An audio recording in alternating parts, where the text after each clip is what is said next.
Hello, good morning, SYBSC students. Hello, hello. Good afternoon, SYBSC students. Am I audible? Am I audible? Can you Yes, listen? ma'am. Okay, let's start. What we were discussing yesterday. कल क्या discuss किया था? कौन सा point था? याद है? कल मैंने कंज्यूमर राइट्स ये डिस्कस किया था. आगे देखते हैं उसकी.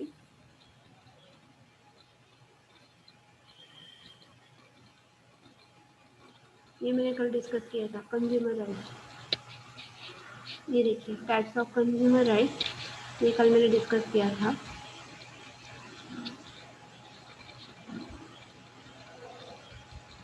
आगे की बात करते हैं. Point next point new point is consumers responsibility. ये हुआ था ना कि नहीं हुआ था? हुआ था कि नहीं हुआ था? यस और no? Consumers responsibility. While we all like to know about our rights as a consumer and exercise them, we hardly ever accord the same importance and urgency to our consumer responsibility. Consumer rights and responsibility are intertwined, and without sharing consumer responsibility, the consumer will find it very difficult to enjoy the rights as a long-term basis. Consumer responsibility can play very important role in not only checking the market but also in restricting unnecessary consumption. Okay. तो यहाँ पे क्या बताया गया है कि consumer rights तो हमको दिए गए हैं, लेकिन कंज्यूमर राइट्स के साथ कंज्यूमर रिस्पॉन्सिबिलिटी वो एक दूसरे से जुड़ी हुई है कि जैसे एक कॉइन में दो साइड रहता है, या फॉर एग्जांपल एक्शन रिएक्शन रहता है, वैसे ही consumer responsibility is playing the important role not only for checking market but also for unnecessary consumption. तो सबसे पहला पॉइंट है consumer need to trade cautiously in the market place. They should empower themselves by knowing the law. तो जब हम as a customer जब market में जाते मार्केट प्लेस पे जाते हैं तो जिस तरह से हमको ट्रीटमेंट दिया जाता है, या कभी कभी ऐसा होता है कि ट्रीटमेंट मिसबिहेवियर वगैरह होता है, तो उसका लॉ या कभी चीज़ें हमको फ्रॉडन चीज़ें मिल जाती है, तो उसके लिए कौन से लॉ बने हैं, क्या है, उसके लिए कौन सा कायदा कानून बना है, ये हमको पता होना चाहिए. Okay, all of you listen. Put your roll number and name in the chat box. Those who are present right now, put your roll number and name in the chat box. The next point is the consumer must make every effort to inform himself of the product or the services. तो consumer जितनी भी चीज़ें खरीदी करता है या चीज़ें खरीदता है, प्रोडक्ट खरीदता है, तो उसकी इंफॉर्मेशन उसके पास होना चाहिए. Then next point is consumer must make a conscious effort to reduce the consumption and choose the environment friendly alternatives and conserve the energy. Safe waste disposal is consumers prime responsibility. तो consumer जब consumption means कोई भी चीज़ वो खरीदता है, उसका ज़्यादा से ज़्यादा इस्तेमाल करता है, तो वो चीज़ें कैसी होनी चाहिए? इको फ्रेंडली होनी चाहिए. इको फ्रेंडली ऑल्टरनेटिव्स उसके लिए होने चाहिए. और जितना ज़्यादा हो सके कि सेफ वेस्ट डिस्पोजल है, तो वो सेफ वेस्ट डिस्पोजल और कंज्यूमर की सबसे पहली रिस्पॉन्सिबिलिटी है.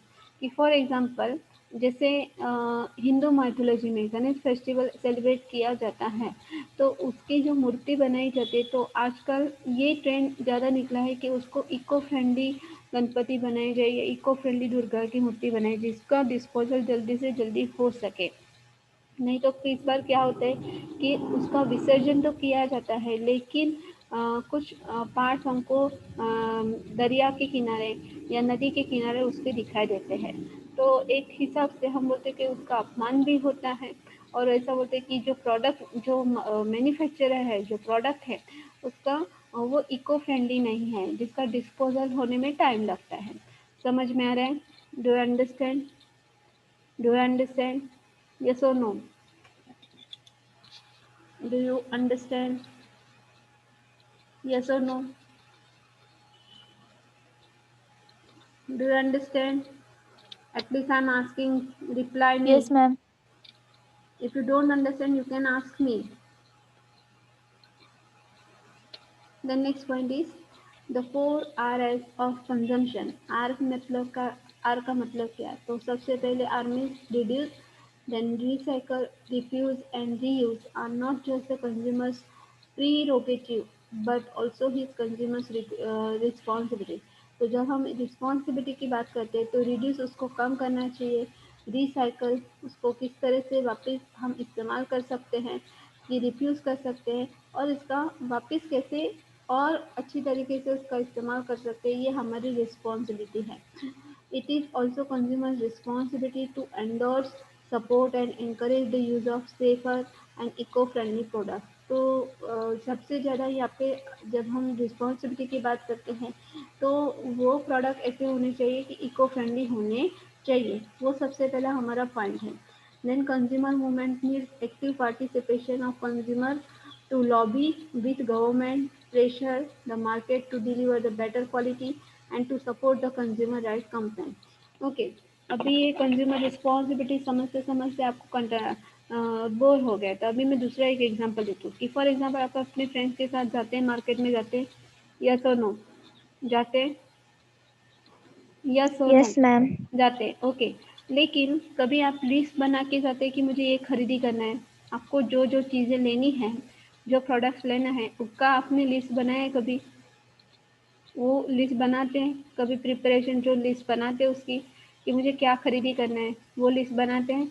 कि फॉर एग्जांपल आपके फ्रेंड के साथ गए तो कभी कभी हम बोलते हैं ना, यहाँ पे लिखा है अननेसेसरी कंजम्पशन, तो जो खरीदी नहीं करना है वो भी हम खरीदी करके आते हैं, खरीद के आते हैं, वो अननेसेसरी कंजम्पशन है ना?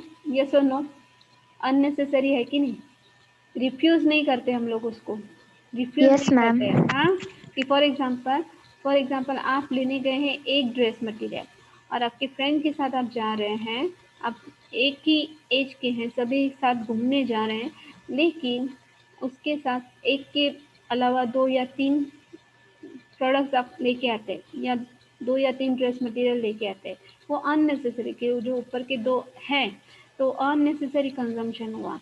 तो इस पे हमारा कंट्रोल होना चाहिए, ज़्यादा से ज़्यादा। आप क्या, मैं क्या, सभी, हम सभी जो अननेसेसरी कंजम्पशन है वो कम कर देना चाहिए। ओके, आगे बात करते हैं कि young consumer have the responsibility to junk food.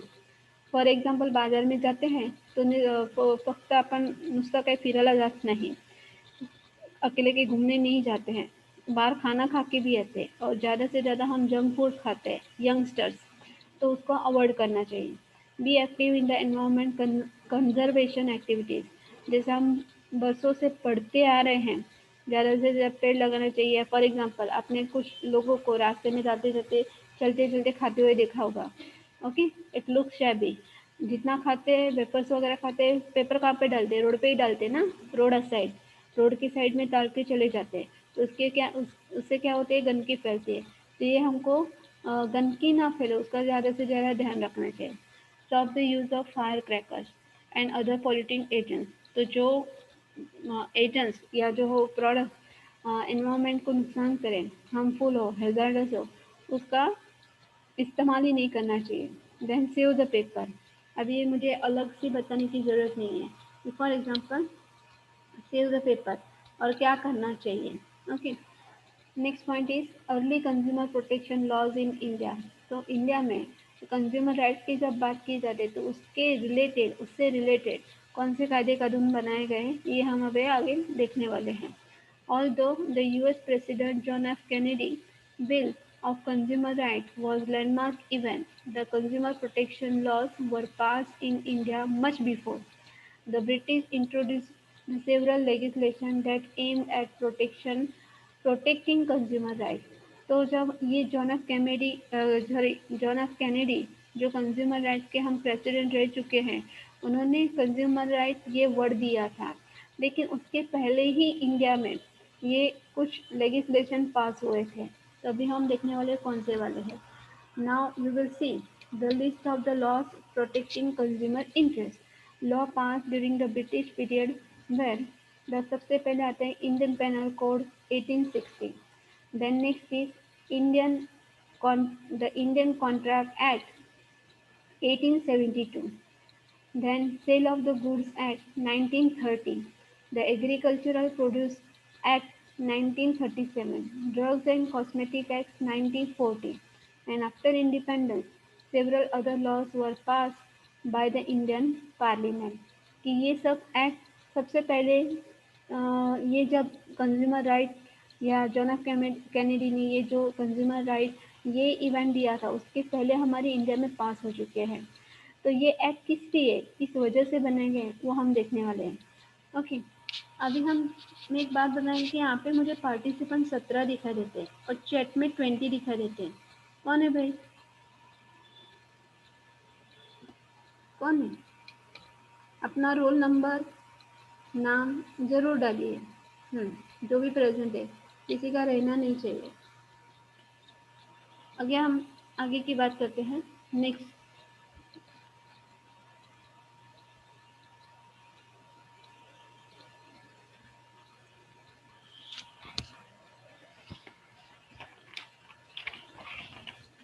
तो सबसे पहले आता है Indian contract act 1872। This act offers the protection to the consumer by This act protects the consumer by declaring those contracts which are the result of fraud, mispresentation, coercion, and undue influences as terminable at the option of party aggrieved.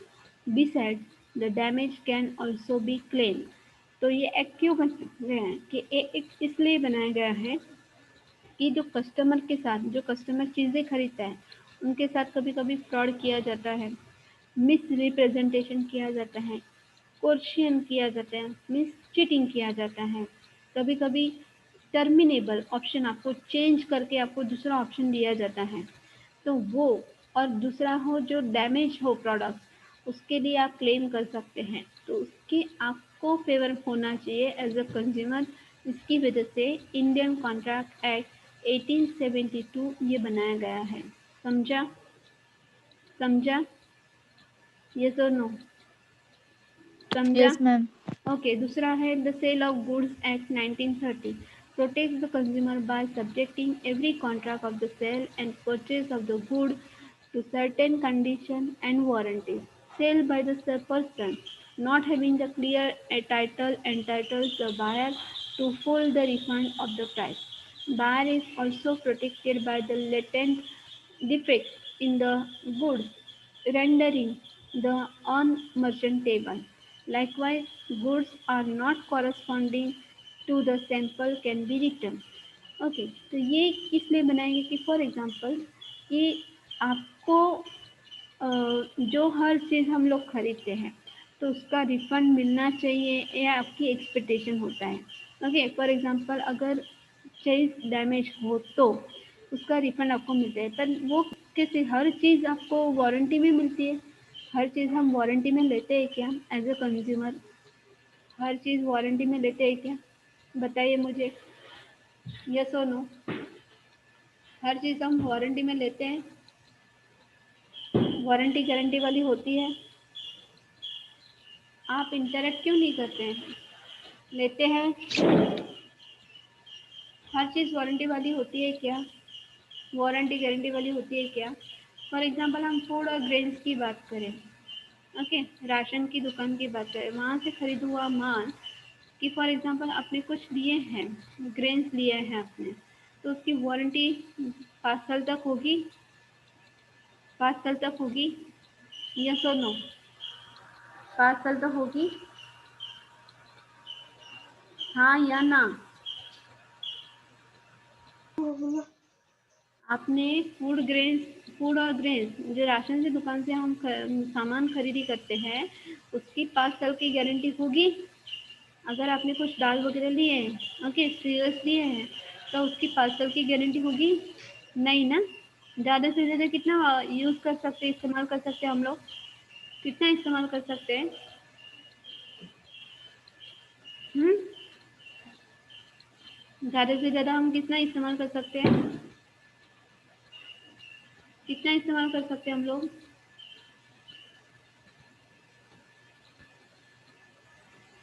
कितना इस्तेमाल कर सकते हैं? एक अनाज की बोरी हम ज़्यादा से ज़्यादा कितना इस्तेमाल कर सकते हैं? Are you listening to me? Am I audible? Am I audible? Yes, ma'am. Then why are you not answering? कि एक अनाज की बोरी आपने कुछ लिया है, ओके, तो वो कितने साल या कितने महीने का होता है, कितना इस्तेमाल कर सकते हैं? 3 महीने, 6 महीने, 1 साल? 3 महीने ज़्यादा से ज़्यादा, या 6 महीने, और उसके आगे रखा तो हमने, क्या हो जाएगा? क्या हो जाएगा? उसमें कीड़े लग जाएंगे। M I right? दूसरा है कि फॉर एग्जांपल आप कोई भी इलेक्ट्रॉनिक्स आइटम लेते हैं तो उसकी गारंटी आपको कितने साल तक दी जाती है? बताइए मुझे इलेक्ट्रॉनिक्स आइटम की। कोई भी चीज़ आप खरीदते हैं, मिक्सर हो या फिर आयनिंग आयन आयन हो, हाँ आयनिंग के लिए जो चीज़ खरीदी जाती है वो, या फॉर एग्जांपल मोबाइल फ़ोन्स हो, वीडियो सिस्टम हो, ऑडियो सिस्टम हो, तो कितने साल तक चलेगी वो? ज़्यादा से ज़्यादा गारंटी उसकी 2, आर यू लिसनिंग मी ना? 2 साल तक, 2.5 साल तक उसकी वारंटी होती है। उसकी वारंटी उसकी 1 साल की होती है, लेकिन गारंटी उसकी होती है 2-2.5 साल तक। लेकिन वो 5 साल तक, 10 साल तक वैसा का वैसा ही रहेगा, ऐसा ज़रूरी है? ज़रूरी है? नहीं ना? नहीं। नहीं। वही बात होता है कि जो हम बोलते हैं ना कि जो कॉरेस्पॉन्डेंस होता है कि जो शॉपकीपर, सेलर और बायर, तो जब भी सेलर सेल करता है तो उसके लिए कोई पर्टिकुलर टाइटल एंटर बायर को वो नहीं देता है कि उसका प्राइस या रिफंड उसको वापस करेगा। हाँ, कोई भी आप चीज़ खरीदी करते हो तो within 5 days, within 2 days you can return to that person. Otherwise क्या हो जाएगा? 10-15 दिन के बाद आप चेंज करने गए तो आप वो चेंज करके देगा क्या? चेंज करने जाते तो चेंज करके देगा क्या? 10-15 दिन के बाद हम वो चेंज नहीं। करते नहीं। कि फॉर एग्जांपल आप सब्जी लेने गए हैं, ओके, आपको बोला कि टमाटर आप लेके आओ, हाँ, एक 1 किलो टमाटर आप लेके आओ, और आपको ऐसा लगा घर पे आके, आपके घर वेट मशीन है, तो आपने चेक किया तो टमाटर 1 किलो भी नहीं है, उसमें थोड़े से कम है, तो आप तुरंत उसके पास गए तो वो अच्छा सब्जी वाला होगा तो क्या देगा? हाँ, थोड़ा सा होगा तो देगा, पर ज़्यादातर क्या होता है रिएक्शन? नहीं मैडम, ये एक 1 किलो ही है। M I right? 1 किलो ही है। ज़्यादातर वो कन्फेस नहीं होते, हाँ मैंने ऐसा नहीं दिया। मेरा बोलने का मतलब ये था। समझ में आया? समझ में आया? Yes, Yes, ma'am. ma'am. Okay, आगे देखते हैं। Agmark. Agmark under the agriculture produce grading and marking act 1937 is an assurance of the quality with the respect to the agricultural products. तो एगमार्क ये जो निशान होता है, ये पर्टिकुलर जो एग्रीकल्चर प्रोडक्ट्स है उसके लिए ये इस्तेमाल किया जाता है, और ये उसके लिए बनाया गया है कि फॉर एग्जांपल बहुत सारे ऐसे प्रोडक्ट होते हैं कि जहाँ पे बहुत सारे ऐसे प्रोडक्ट होते हैं कि जहाँ पे आपको पर्टिकुलर सिंबल मिलेगा। जैसे फॉर एग्जांपल कौन से प्रोडक्ट होते हैं बताइए मुझे, कि जहाँ पे निशान होता है, ये सिंबल होता है या मार्किंग होता है, कौन सा होता है? कोई एक प्रोडक्ट, 2-3 प्रोडक्ट का नाम बताए मुझे, बताए मुझे।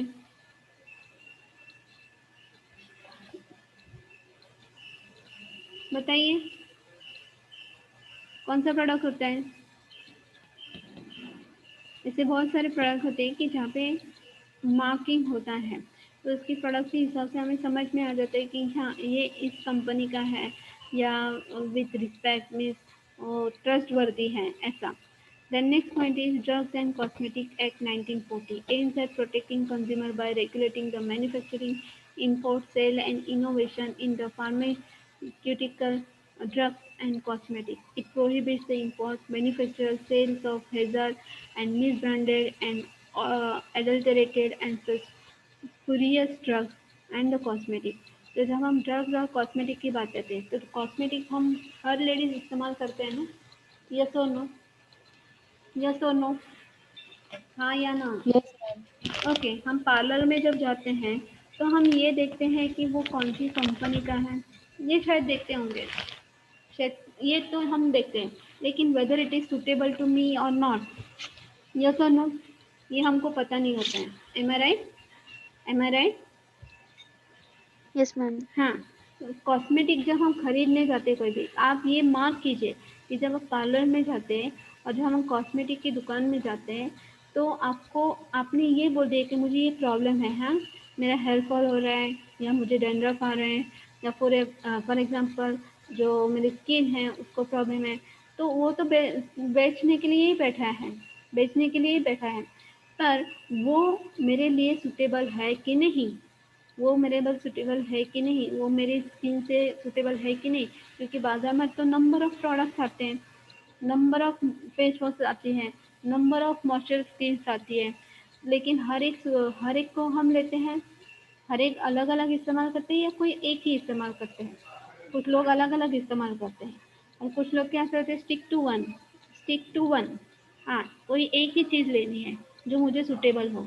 जैसे इस्तेमाल करने वाले, ऐसा सोचने वाले लोग बहुत ही कम होते हैं कि फॉर एग्जांपल आपने जैसे टाइम बदल जाए, फॉर एग्जांपल कि जैसे फॉर एग्जांपल ठंडी आ रही है या हम बोलते कि विंटर आ रहा है, तो आपको मॉइस्चर वाली क्रीम की एड ज़्यादा दिखाई देगी टीवी पे, एम आई राइट,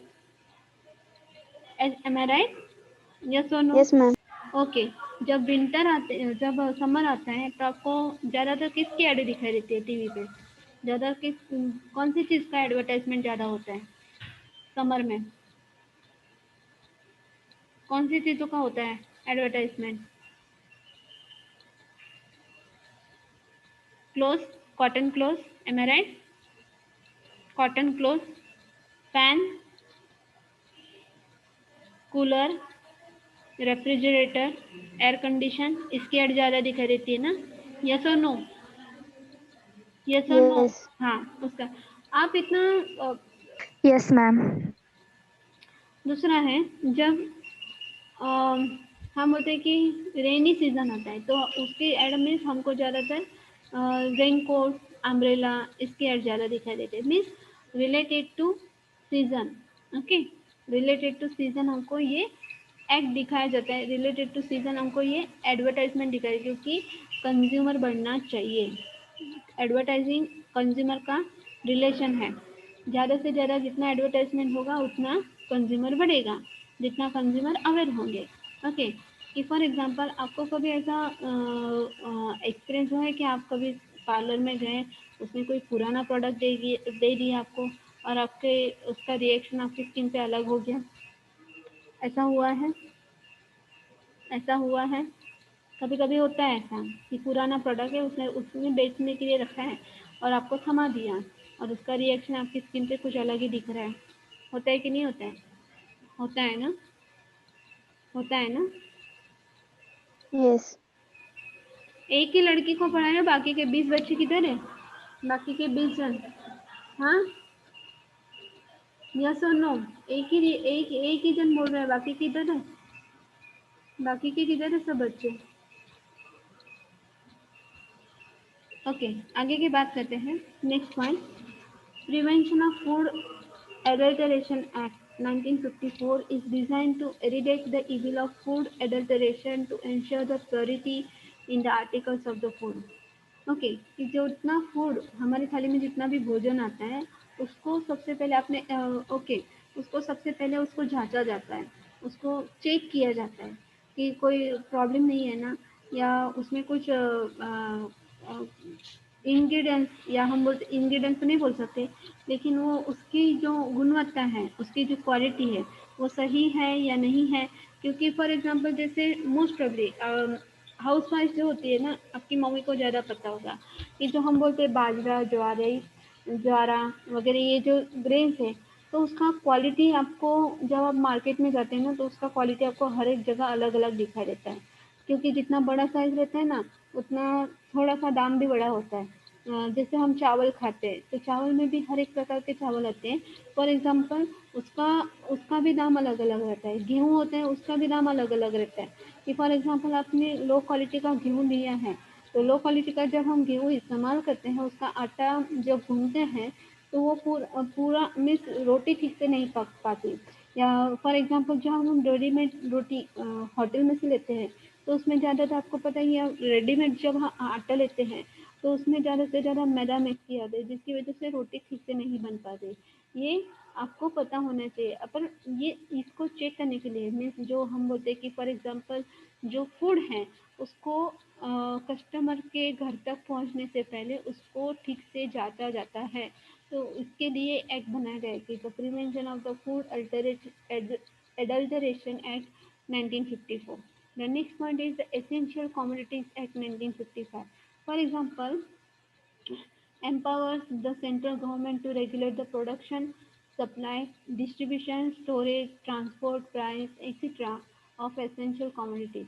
तो जितना भी मैन्युफैक्चरिंग होता है तो उसका सिर्फ मैन्युफैक्चरिंग हो के उसका कुछ नहीं हो सकता। मीन्स क्या बोलने का मतलब क्या है कि उसको सिर्फ मैन्युफैक्चर करके रख दिया फिर सेलिंग ही नहीं हुआ तो उसका कुछ मतलब नहीं। तो यहाँ पे जो 6 पॉइंट दिए हैं आपको कि प्रोडक्शन है, सप्लाई है, डिस्ट्रीब्यूशन है, स्टोरेज है, ट्रांसपोर्ट है, प्राइजेस है, वो भी सही होना चाहिए। तभी जो हम बोलते हैं कि मैन्युफैक्चरिंग ठीक से हर जगह पे पहुंचता है। अदरवाइज क्या होगा वो खराब हो जाएगा। कि फॉर एग्जांपल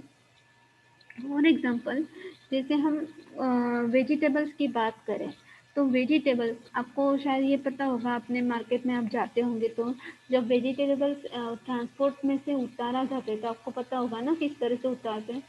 वेजिटेबल्स को किस तरह से हिलाया जाता है, वेजिटेबल्स को कहाँ कहाँ रखा जाता है। M I right? देखा है आपने कभी? देखा है? यस और नो? देखा है या नहीं? हाँ या ना? हम्म, हाँ या ना?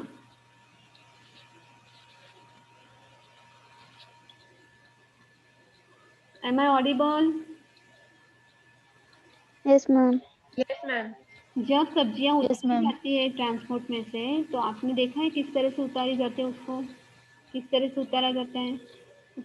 सप्लाई तो किया जाता है पर उसका सप्लाई ठीक से नहीं हुआ तो कि फॉर एग्जांपल हाँ फॉर एग्जांपल बहुत सारे स्टोरेज करके रखे। हाँ फॉर एग्जांपल आप देखिए कभी कभी आप सब्जी मार्केट में जाएंगे ना तो जितना जितना बड़ा सब्जी मार्केट हो गया फॉर एग्जांपल जो खराब सब्जियां होती है वैसे ही ऐसे कचरे में डाल देते हैं वहाँ के वहीं डाल देते हैं। फिर जो आने वाले जो कस्टमर होते हैं सब्जियां लेते हैं उसके पाँव के नीचे उसको कुचला जाता है या कुचल कुचल जाता है वो तो ज़्यादा खराब हो जाता है जिसका हम बोलते हैं स्मेल एकदम खराब होता है। तो ये जो होता है अगर उसका स्टोरेज ठीक से नहीं हुआ उसको ठीक से रखा नहीं गया उसका डिस्ट्रीब्यूशन ठीक से नहीं हुआ तो फिर मैन्युफैक्चरिंग का क्या फ़ायदा? समझ में आ रहा है? मैन्युफैक्चरिंग का क्या फ़ायदा? क्योंकि हमें ये बात याद रखनी है कि जो हर चीज़ हम इस्तेमाल करते हैं वो कभी ना कभी डैमेज होने वाली है। कभी ना कभी डैमेज होने वाली है। जैसे हम घर की बात करें फॉर एग्जांपल जो हम घर जिस घर में हम रहते हैं अभी नया घर बनाया है ओके पर 8-10 साल के बाद या 11 साल के बाद 15 साल के बाद वैसे का वैसे ही घर होगा न्यू जैसा होगा नए जैसा होगा नए जैसा होगा या कुछ नहीं. प्रॉब्लम। हाँ कुछ ना कुछ तो प्रॉब्लम होगा कि कभी पाइपलाइन का प्रॉब्लम होगा या कभी हम बोलते हैं कि सीवेज का प्रॉब्लम होगा या कभी ट्यूबलाइट का प्रॉब्लम होगा कभी नल का प्रॉब्लम होगा। हाँ कुछ ना कुछ तो प्रॉब्लम प्लम्बिंग का प्रॉब्लम होगा। तो ये जिस साल आप बनाते हो वो नया है लेकिन 10-15 साल के बाद उस कहीं पे भी उसको थोड़ा सा मॉडिफिकेशन करना पड़ता है। तो मीन्स बोलने का मतलब ये है कि जब हम मैन्युफैक्चरर टू कस्टमर ये जब प्रोडक्ट जाता है तो उसके हाथ में ठीक से रीजनेबल प्राइस पे उसको मिलना चाहिए। ये जो 6 चीज़ें लिखी है ना स्टोरेज डिस्ट्रीब्यूशन सप्लाई ट्रांसपोर्ट ये भी हमको ठीक से मिलना चाहिए।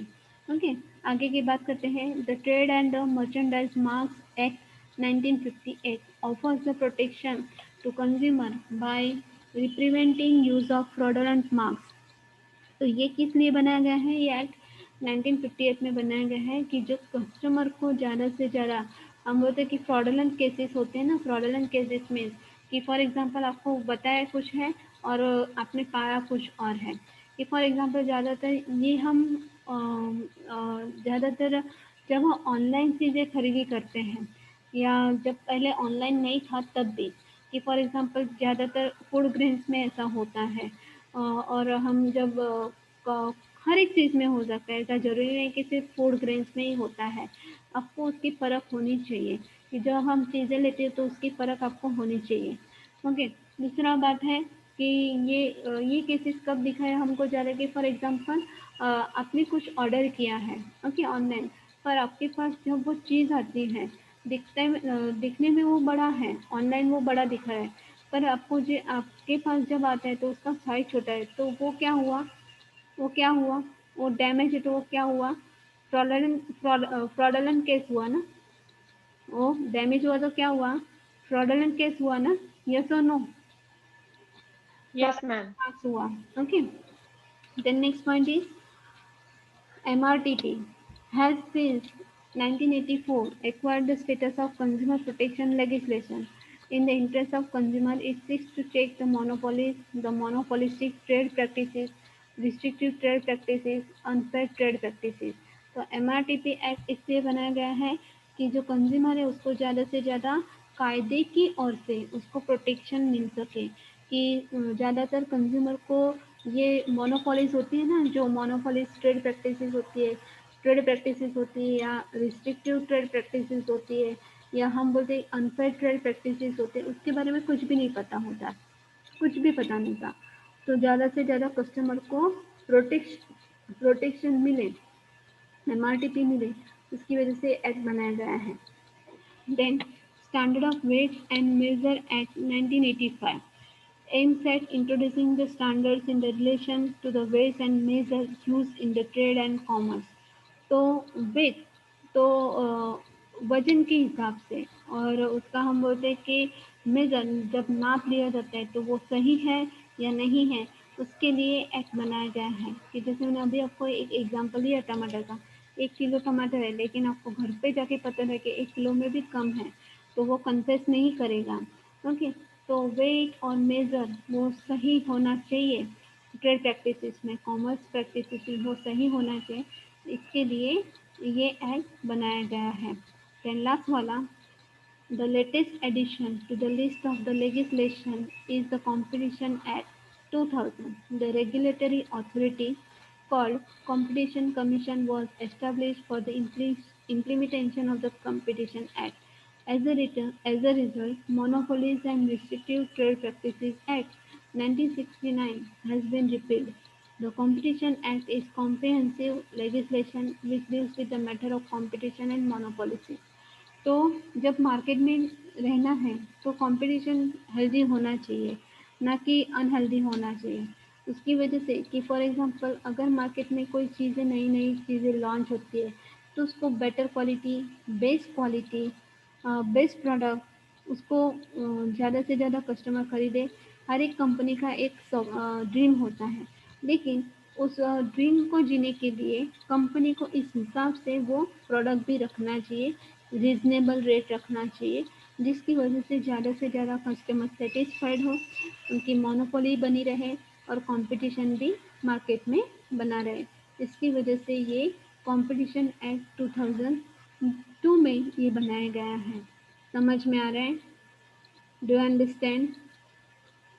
Yes, Yes, ma'am. ma'am. Okay,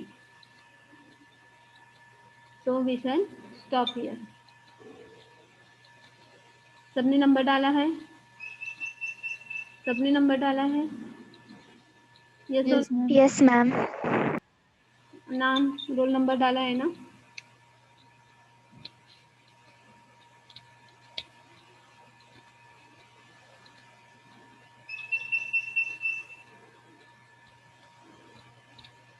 ठीक है, वी शुड स्टॉप हियर।